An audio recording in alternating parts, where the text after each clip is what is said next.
Tu di fatto sei la reporter del gruppo. Sì, sono dell'esecutivo del Veneto, della rete.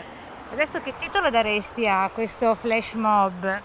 No, lo slogan che abbiamo usato è aprite gli occhi, questa non è scuola. Zaini a terra e loro, gli studenti, a protestare, silenti e bendati, solidali con la quindicenne veronese costretta a farlo dall'insegnante di tedesco durante l'interrogazione in DAD. Per dimostrare di non stare copiando, per noi è stata la scintilla che ha fatto scoppiare tutto questo.